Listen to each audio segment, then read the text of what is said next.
예수께서 제자들에게 이르시되 실족하게 하는 것이 없을 수는 없으나 그렇게 하는 자에게는 화로다. 그가 이 작은 자 중에 하나를 실족하게 할진대 차라리 연자 맷돌이 그 목에 매어 바다에 던져지는 것이 나으리라. 너희는 스스로 조심하라. 만일 내 형제가 죄를 범하거든 경고하고 회개하거든 용서하라. 만일 하루에 7번이라도 내게 죄를 짓고 7번 내게 돌아와 내가 회개하노라 하거든 너는 용서하라 하시더라. 아멘. 반갑습니다. 설교를 하려고 하는데 너무 기도 은혜를 받아가지고 어떤 사랑에 대해서 저도 이야기를 하려고 합니다. 제목이 뭐죠? 회복의 조건이에요. 그죠? 근데 오늘 말씀을 보시면 용서에 대한 말씀입니다. 용서. 나중에 제가 더 얘기를 할 건데 여러분 용서에 대해서 어떻게 생각을 하세요? 혹시 용서 혹시 많이 해보셨어요? 용서 잘 하십니까 혹시? 네? 어렵죠. 요즘에 보시면 드라마들이 영화를 봐도 이렇게 그렇고 좀 복수에 대해서 이야기를 많이 합니다. 그죠? 되갚아 주거나 얼마 전에 제가 또 어떤 드라마를 봤는데 벌을 제대로 받지 않은 사람들을 죽이러 다니는 그런 드라마가 또 있더라고요.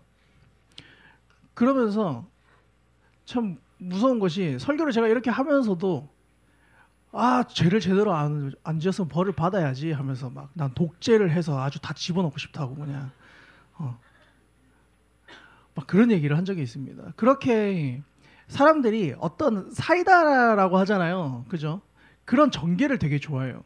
잘못이 있으면 벌을 받아야 되고 더 가품을 받아야 되고 더 고통을 받아야 되고 죽임까지 가는 그런 상황들을 되게 좋아한단 말이죠. 그런 인과응보적인 내용들이 너무나 판을 시대입니다. 나쁘지 않아 보이죠. 그러면서 이제 여기는 이제 젊으신 분들이 많으니까 고구마라는 단어를 아실 겁니다. 그죠? 어떤 불리한 상황 속에서 무조건적으로 손해보는 용서. 그죠? 마냥 착한 상황 아니면 시원하게 해결되지 않는 그런 상황들을 보고 고구마를 먹은 것처럼 목이 막힌다고 얘기를 해요. 그래서 이제 그걸 고구마라 그러거든요. 언제나 제가 설교를 하거나 아니면 어떤 자리에 앉아서 여러분이 설교를 듣고 말씀을 듣고 우리 예수의 마음으로 나갑시다 아멘 하면 어떤 상황이든 용서할 수 있을 것 같아요. 그죠?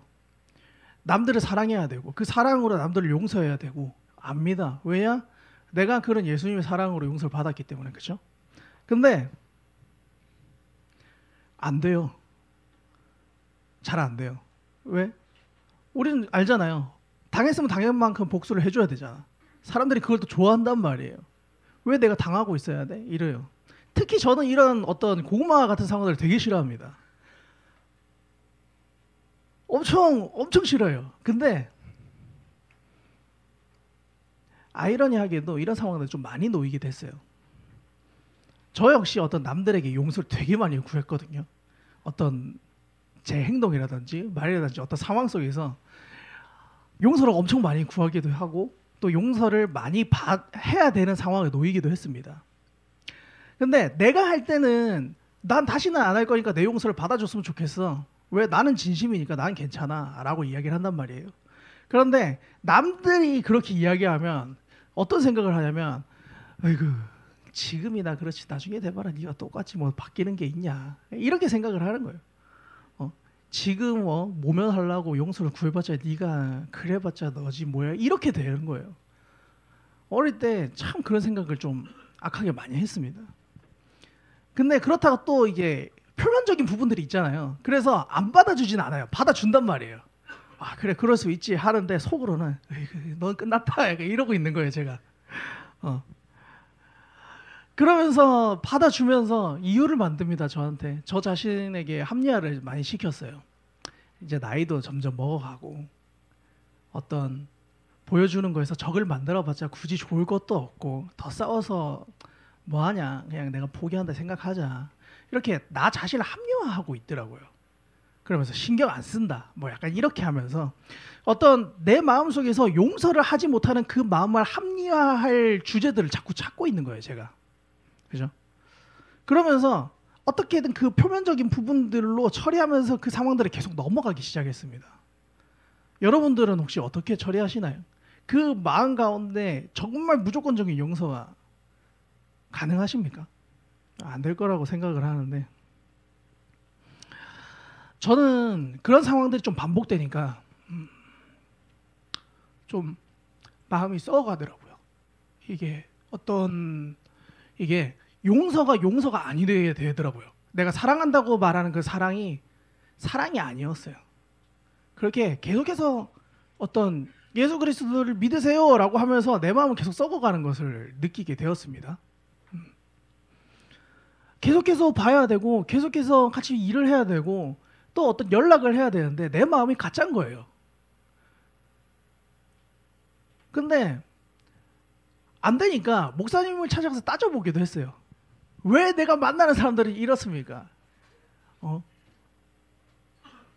내가 도대체 뭘 그렇게 잘못했길래, 아니 나는 나 혼자 놀면서 살았는데 왜 내가 여기 와가지고 이런 수모를 당하고 살아야 됩니까? 이 정도까지 막 이런 상황들을 겪어야 합니까? 라고도 이야기를 했었어요. 같은 그룹에 속해 있다고 목사님이랑 연관이 있다고 내가 그걸 다 품을 필요는 있습니까? 라는 얘기까지도 한 적이 있습니다. 물론 좀 어릴 때긴 하지만 그런 마음이 계속 있었다는 거죠. 그런 부분들을 해결하지 못한 상태로 나이가 먹다 보니까 어떤 가식 덩어리가 되는 느낌이었어요. 좀 계속해서 체념의 단계로 나가기 시작합니다. 어떻게 도저히 마음이 추스러지지도 않아요. 그래서 그냥 다 내가 옳은 것 같은 거예요. 나만 맞다가 되더라고요. 그러면서 다른 사람들은 생각도 없고 말도 안 타고는 답답하고 이해도 못하는 그런 어떤 나보다 어떤 낮은 사람으로 생각하게 되는 단계까지 갔습니다. 엄청 교만해진 거죠. 그러면서 겉에서는 저는 너무 사람이 늦게 뭔가 배우고 이래갖고 모자랍니다라고 막 얘기를 하는 거지. 우습게 보이려고 하기도 하고 일부러. 그때 제가 오늘의 말씀을 좀 깨달았어야 되는데 그게 좀 늦었던 것 같습니다. 그러면서 이제 오늘 말씀을 계속 1절을 좀 보려고 하는데요. 예수께서 제자들에게 이르시되 실족하게 하는 것이 없을 수는 없으나 그렇게 하게 하는 자에게는 화로다. 아멘. 일단 오늘 본문의 첫 번째는 무슨 이야기를 하고 계시냐면 사람은 그 어떤 또 다른 누군가를 실족하게 하는 일이 없을 수는 없다라는 이야기를 하고 있습니다. 1절의 원문은 우리가 직역을 하잖아요. 그러면 실족게 하는 일들이 오지 않게 하는 것은 불가능하다가 됩니다. 실족이 뭐죠? 넘어지는 거죠. 여기서 말하는 실족은 사람으로 하여금 넘어지게 하는 것을 이야기를 합니다. 그래서 이 실족게 한다는 것을 신약에서는 어떻게 이야기하냐면요. 사람으로 해서 죄에 빠지게 하는 것. 그거를 이야기하고 있어요. 즉, 이 공동체를 믿는, 예수를 믿는 그 형제 어떤 자매 누군가가 예수를 부인하게 되거나 예수님이 없는 것 같아요. 아니면 믿음이 떨어지게 만들거나 혹은 또한 일반적으로 죄 속으로 죄 가운데로 들어가게 하는 것을 이야기하고 있는 겁니다. 이렇게 되면 되게 나쁜 것 같잖아요. 우리는 그럴 일이 없어. 누가 도대체 죄로 빠지게 해? 뭐 그런 생각이 든단 말이에요. 근데 이게 엄청 사소합니다. 사소한 거에서 나타날 수 있고요. 드러납니다.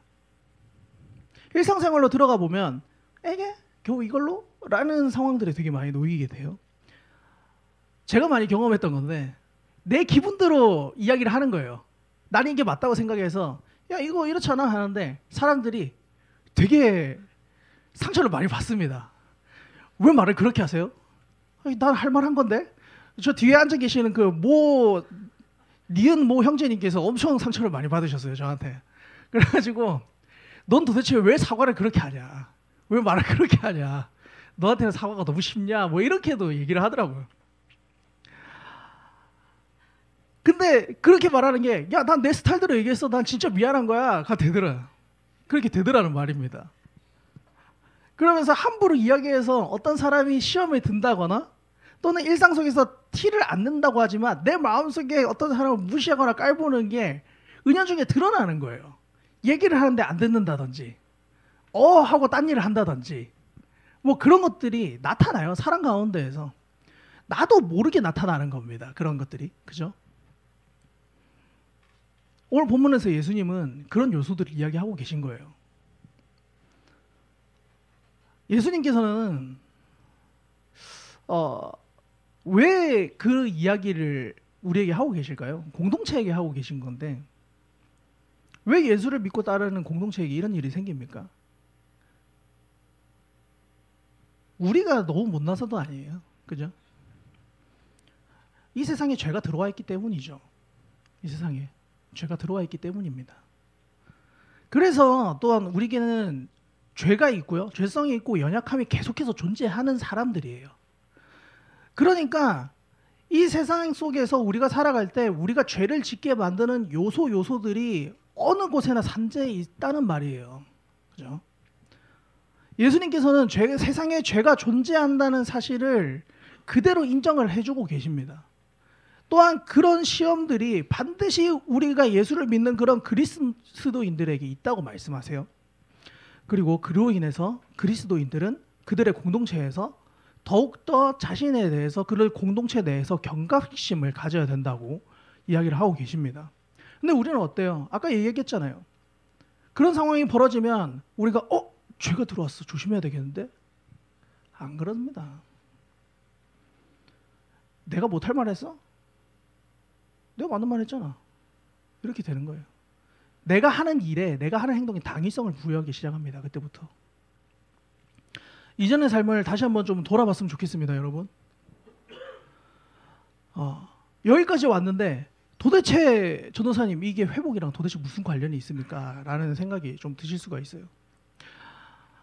제가 조금 전 이야기한 거 기억나시죠? 용서가 아니었고 사랑이 아니었습니다.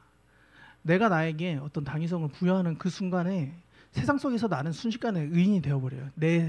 나의 세상 속에서 나만이 의인이 되어버리는 거예요. 그러면서 세상 기준, 어떤 도덕, 윤리, 논리 등을 무기를 삼고 방패를 삼아서 나의 성을 쌓아가기 시작합니다. 그때부터 점점. 그러면서 모든 것에 나의 잣대를 대는 거예요. 내 기준이요. 예수 그리스도를 힘입어서 예수를 살아가야 된다고 이야기하는 그 모든 교회 속에서 기준이 예수 그리스도가 아니에요. 내가 된다는 겁니다. 그렇게 되면 어떻게 되겠어요? 삶의 주인이 예수가 된다고 고백은 하는데 삶의 주인이 내가 되는 겁니다. 죄인됨을 돌아보고 어떤 예수 그리스도 앞에서 회개하고 나아가기보다 그 뜻을 구하기보다 내 뜻, 내 의를 관철시키고 합리화시키고 내 삶의 그 굴레 속에서 예수를 끼워 맞추기 시작합니다. 요즘 세상은 이거잖아. 예수님도 여기 왔으면 이렇게 하셨을걸?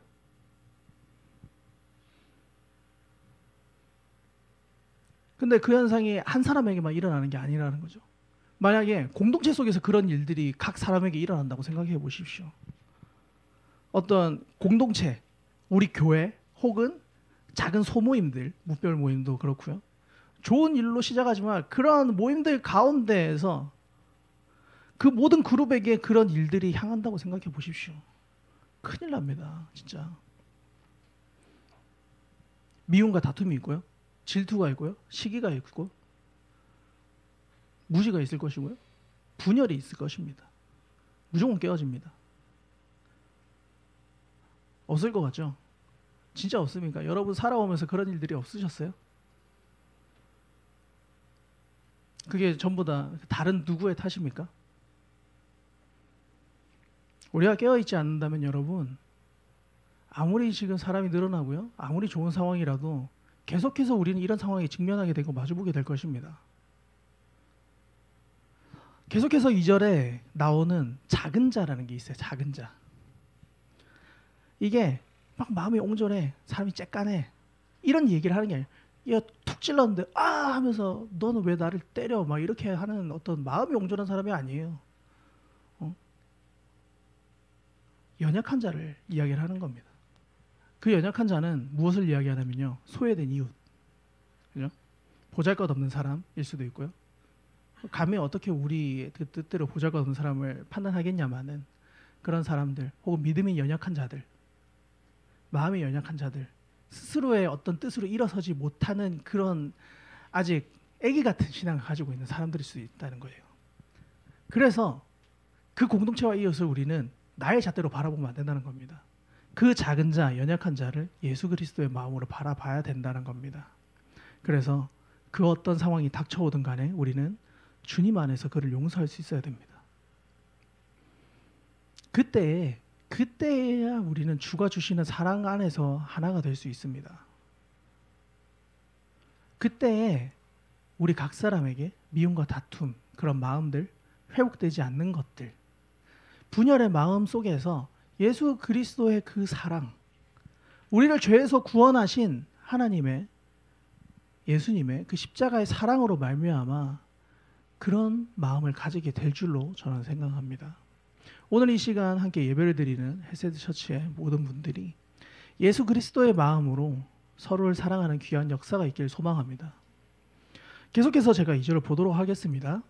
그가 이 작은 자 중에 하나를 실족하게 할진대 차라리 연자 맷돌이 그 목에 매어 바다에 던져지는 것이 나으리라. 아멘. 연약한 사람 하나를 실족하게 해. 그러면 뭐가 더 낫다 그러죠? 목에 맷돌 걸고 바다에 빠지는 거에 낫다 그래요. 오히려 그게 더 나으리라 라고 말씀하십니다. 그냥 그렇게 할 바에야 죽어라 라는 거예요. 그죠? 주님께서는 그만큼 그 형제를 실족해 하는 죄가 중하다라는 것을 나타내고 계십니다. 같은 의미로 마태복음 5장 29절에서 볼 수 있는 만일 내 오른 눈이 너로 실족해 하거든 빼어내버리라 라는 말씀 또한 진짜 야 실족해 하면 네 눈을 다 빼버려 이게 아니에요.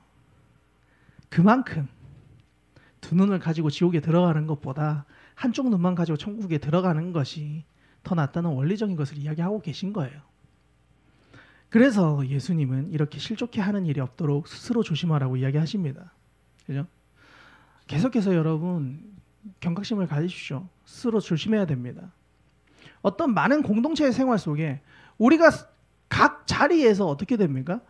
정말 많은 그룹들이 있어요. 그죠? 여기 한 공동체만 있는 거 아니잖아요. 여러분 사회 나가면 얼마나 많은 그룹 속에 속하게 됩니까? 저 뒤에 사랑이 앉아 있는데 그 그룹 과제 있잖아요. 단체 행동하는 거. 그게 너무 하기가 싫다고 뭐 얘기를 하더라고요. 그러니까 어떤 상황 가운데에서 그런 것들이 계속 우리에겐 산재해 있어요. 음악 하시니까 알잖아요. 합주하는데 얼마나 안 맞는 사람들이 많습니까, 여러분? 그죠? 근데 그런 모든 상황 속에서 우리가 우리 스스로를 붙잡지 않잖아요.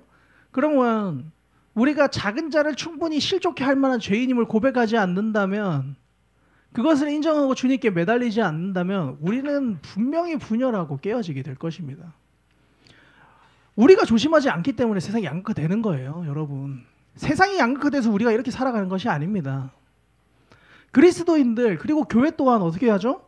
이득을 쫓아가고 주님을 따르는 것에 집중하기보다 세상의 관점, 어떤 세상의 시선, 세상의 명예, 그런 것들, 그로 인한 또 나의 미래에 집중하기 시작하니까 결국 교회가 무너지게 되는 거죠. 각 공동체와 그리스도인들이 무너지는 상황들이 발생하게 되는 것입니다. 계속해서 우리가 어떤 기도를 계속했습니다. 2007년에는 1907 100주년부터 시작해서 한참 전이죠. 근데 그때부터 지금까지 어떻게 돼요? 교회가 계속 무너지고 있으니까 우리는 깨어 기도해야 됩니다라는 회개 운동을 계속해서 하고 있습니다.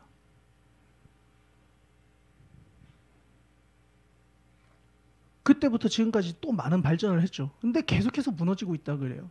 그러면서 얘기를 합니다. 세상이 발전하니까 교회가 뭐 할 수 있는 게 없어서 그래서 교회가 무너지는 거야. 어떤 세대 속에서 성경 가운데 얘기하고 있잖아. 그래서 무너지는 거야 라고 이야기하죠. 단순히 세상이 발전해서 교회가 무너지는 게 맞습니까, 여러분? 세상은 계속해서 발전해 왔습니다. 목사님의 설교를 들으셨죠? 아시겠지만 아니라는 거예요. 교회가 기능을 하지 못하고요, 성도가 예수를 나타내지 못하기 때문이에요. 그들의 삶 속에서 그 주 앞에서의 진정한 회개가 있는 것이 아니라 예수 그리스도의 마음으로 내 이웃을 실족해 하지 않기 위한 삶을 살아가는 게 아니라 나의 정의, 예수 그리스도의 그 공의가 아니라 나의 정의를 세운 삶을 살아가기 때문입니다. 성도 여러분, 교회에서 온전히 예수 그리스도만 나타나기를 소망합니다. 또한 그것을 위해 전심으로 기도하며 나아가길 소망합니다. 그때에 우리의 이 예배와 이 공동체와 교회와 모든 사역 그리고 모든 이들의 삶 가운데 주님의 일하심이 드러나실 것입니다. 그때에 우리는 진짜 회복을 맛보게 될 거예요. 예수 그리스도를 알고 단순히 나의 에너지와 나의 선택, 나의 참음으로 이루어지는 그런 회복이 아니라요. 겉으로만 표면적으로 드러나는 그런 회복의 역사가 아니라 주님께서 우리에게 지금도 부어주시고 내가 너한테 부어주고 있잖아. 나의 진정한 회복이 너에게 들어가고 있잖아. 좀 느껴보면 안 돼? 그런 회복이 이루어질 거라는 겁니다. 그때에 우리가 연합할 수 있어요. 그때에 우리가 진정으로 회복할 수 있습니다. 마지막으로 예수님께서는 형제 용서에 대해서 말씀하십니다. 계속해서 제가 3절과 4절을 읽어볼 건데요. 너희는 스스로 조심하라. 만일 내 형제가 죄를 범하거든 경고하고 회개하거든 용서하라. 만일 하루에 7번이라도 내게 죄를 짓고 7번 내게 돌아와 내가 회개하거나 하거든 너는 용서하라 하시더라. 아멘. 아까 첫 번째로 그죠? 제가 무엇을 이야기했나요? 사람은 절대 실족하거나 남을 실족해 하는 일이 없을 수는 없다라고 했습니다. 기억하시죠? 물론 내가 어떤 실족해 하는 일을 벌일 수도 있지만 반대로 나의 이웃이 나에게 그런 실족해 하는 일을 계속해서 범할 수가 있어요. 그죠? 누가 봐도 죄다라는 행동을 내가 볼 때도 있을 것이다. 목도하게 되는 거예요. 그때 예수님께서는 먼저 경고하고 만일 그가 회개하면 뭐라고요? 용서하라라고 말씀하십니다. 요즘 시대가 어떻습니까? 또 나에게 피해가 없으면 적당히 알아서 잘 살겠지 하고 넘어갑니다. 사건 사고가 너무 많으니까요. 사건 사고가 일어나도 그냥 많이 일어나니까 한번 띄워주겠지 정도인 겁니다. 그게 각자의 삶을 존중하는 거라고 이야기를 해요. 뭔가 문제가 있어도 쟤는 제 삶이 있잖아. 제 삶의 가운데 어떤 뜻이 있을 거잖아. 그걸 내가 다 참견하면 어떻게 해? 라고 이야기를 하는 거죠. 세상에서 잘못된 게 어디 있어? 각자의 뜻대로 살은 거지. 라고 이야기를 한단 말이죠. 근데 예수님께서는 그렇게 말씀을 안 하십니다. 먼저 경고하라 그래요. 그리고 그가 회개하고 돌아오면 용서하라고 말씀하십니다. 이때의 경고는 단순히 야 너 좀 조금 이상한데? 라고 이야기하지 않습니다. 그게 경고가 아니에요. 그의 죄를 분명히 지적하는 겁니다. 야 너 이거 잘못됐어. 예수 앞에서 회개해야 돼. 라고요. 정확하게 이야기를 해주라는 겁니다.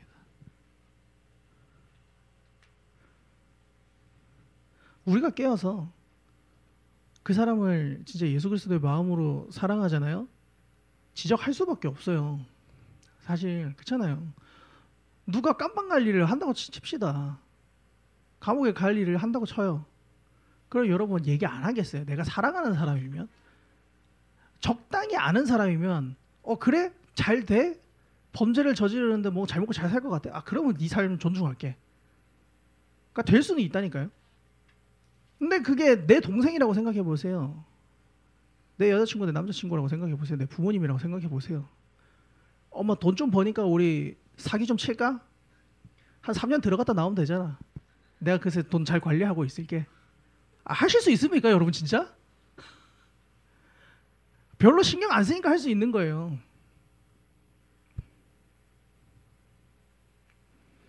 지옥의 길로 걸어가는데 그것이 너의 삶이니까 알아서 살다 지옥에 갈든 말든 네 알아서 해라. 네 삶이잖아. 라고 할 수 없습니다 여러분. 이렇게 행동하는 건 결코 옳은 게 아니에요.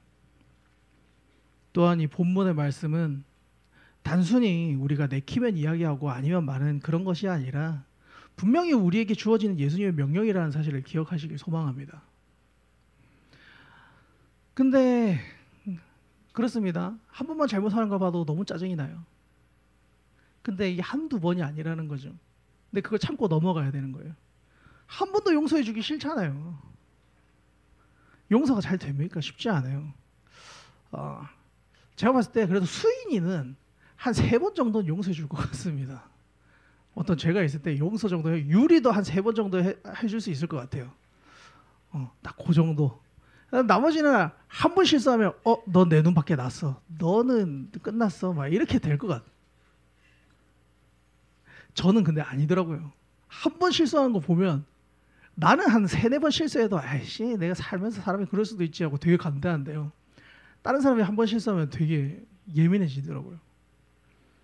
그런데 나에게 이제 예수님께서는 이렇게 말씀하시더라고요. 만일 하루 7번이라도 내게 죄를 짓고 7번 내게 돌아와 내가 회개하노라 하거든 너는 용서하라 라고 말씀하시더라고요. 이 말씀 속에서 7번이라고 했다고 하나 둘 셋 넷 다섯 여섯 일곱 빵 하고 터뜨리면 안 돼요. 주먹 쥐고 있다가 이 말씀에서 7번이라는 거는요 문자적인 어떤 획수가 아니라 무조건적인 용서를 이야기를 하는 겁니다. 무한대, 그죠? 무제한적인 그 횟수 몇 번을 그렇게 하든지 계속해서 용서해 주라는 이야기를 하는 거예요. 똑같은 죄를 지었어. 근데 그러면 용서를 구해놓고 또 하면 그게 용서야? 그게 회개야? 라고 말할 수 있어요. 그죠? 계속 하잖아. 그럼 네가 도대체 나에게 무슨 용서를 구한 거야? 라고 얘기할 수 있지만 예수님께서는 회개를 하고 경고하고 용서하고 돌아오는 어떤 행동의 결과가 없더라도 그때 내가 잘못했어 라고 얘기하는 그 말하는 그 타이밍에 그 사람이 진실로 미안하다 하면 계속해서 용서해 주라고 말씀하시는 거예요. 쉽지 않습니다, 여러분. 그렇잖아요. 근데 여러분, 인간에게는요 육신의 부패함과 연약함이 깊이 스며들어 있다는 사실을 기억하셔야 돼요. 그래서 언제든지 그런 상황들이 계속 일어날 수 있다는 상황 또한 인지하셔야 됩니다. 근데 우리가 누구로부터 그 모든 죄와 허물을 용서받았습니까? 예수 그리스도의 십자가의 보혈로서 용서를 받았잖아요. 예수 그리스도께서 하나님께서 우리에게 먼저 부어주신 그런 용서가 있잖아요. 그래서 우리는 용서를 해야 된다는 겁니다. 그래서 우리는 이웃을 용서할 수 있게 되는 겁니다, 여러분. 말씀을 맺으려고 합니다. 우리는 죄인입니다. 죄인입니다. 결코 우리 스스로는 정의로울 수 없고요. 결코 우리 스스로는 깨끗해질 수 없는 오직 그 예수 그리스도의 십자가의 보혈로 죄사함을 받음만 고백할 수 있는 작은 자들입니다. 우리 모두가 작은 자입니다, 여러분. 그런데 우리는 우리가 깨끗하다고 착각을 한다니까요. 그래서 나를 돌아보지 못하는 거예요. 그래서 내 이웃의 허물만 보는 겁니다. 용서는커녕 똑같이 되갚아 주겠다는 그런 세상의 기조 속에서 그게 바로 나만의 멋진 인생을 살아간다는 착각 속에 살아갑니다. 나도 용서받지 못하고 나도 용서받지 못할 행동들을 하면서 우리는 자꾸 대의를 부르짖습니다. 세상을 변화시켜 달라고, 주님 이 시간 이 세상에 일하여 달라고. 우리 이 시간 우리의 연약함을 고백합시다. 주님 앞에요 세상적인 그 모든 악함을 버려버립시다. 주님, 내가 다시 한번 주님의 그 십자가의 보혈을 기억하겠습니다. 주님의 전적인 은혜로서 내가 주님의 자녀임을 고백할 수 있음을. 우리는 단지 죄 속에서 허우적대는 주님이 아니면 아무것도 아닌 무력하고 무지한 죄인일 뿐임을 인정하고 고백하며 나아갑시다. 그것을 인정하고 그 삶을 살아내려고 주 앞에 엎드릴 때 우리는 그 회복의 시작을 경험할 수 있게 됩니다. 주님께서는 마음이 상한 자를 고치십니다, 여러분. 우리를 주관하세요. 우리를 치유하실 것이고요. 우리를 주님의 길로 인도하실 것입니다. 주님께서 우리를 빚으시고 성령의 기름을 부으시고 주님의 용서가 그때 우리 안에 자리 잡아서 그것을 인정하고 온전히 주님의 전적인 은혜로 살아간다는 고백이 우리에게 있을 때 우리는 서로를 용서할 수 있고 서로를 사랑할 수 있으며 주 안에서 연합할 수 있게 될 것입니다.